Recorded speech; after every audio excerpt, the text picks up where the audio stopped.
We've all seen remote work go well and sometimes not so well. And when it's off, you feel it with endless meetings and too many pings, and somehow still people feel really disconnected. I'm Surekha Srivastava, founder of AceWorks HR, and I've led distributed teams for about a decade now, and many of them have been fully remote. And the practices that have stuck and that I now share with my clients are the ones that actually make remote work better. So whether you are a growing startup or a larger organization, here are a few simple things that have helped us along the way. The first thing is to make meetings matter.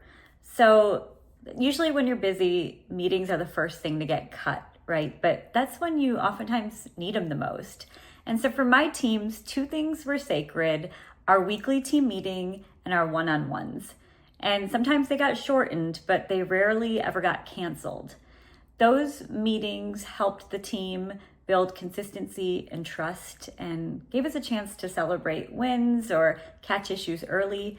For our team meetings, we would rotate who led them just to make sure that everyone had a voice as well.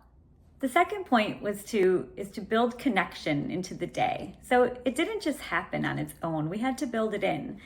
And that could look like an icebreaker at the start of a team meeting, or sharing kudos when someone went above and beyond, or ending the week with a quick reflection chat to our group, to our team.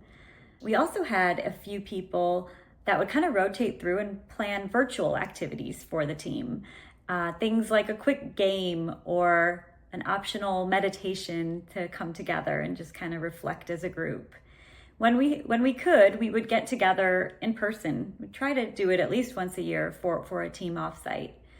You know, all of these things, whether the big ones and the small ones, really help the team build trust and kind of help us stay on the same page. The third thing is to keep goals in sight. So without clear goals, it's really easy for everyone to kind of go off in their own directions, especially when people aren't sitting together. The key is to keep goals simple and visible. And so putting them in a shared Google Doc or a Notion page works perfectly fine. And we would talk about our goals often. We wouldn't just set them and forget them. The fourth thing is to set communication ground rules. So every fast-moving team needs clarity on how to best communicate and understand each other's preferences. So for example, what do people prefer should go in an email versus chat? And how do people like to stay in the loop? A simple working with me type of doc works great for this, where people can put in a blurb for what their preferences are. And that was a really nice reference for our team. So leading remote or distributed teams is all about staying flexible and figuring out what works for your people as you grow.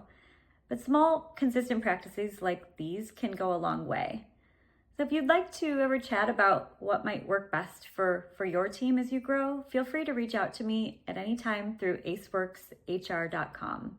And thanks for tuning in.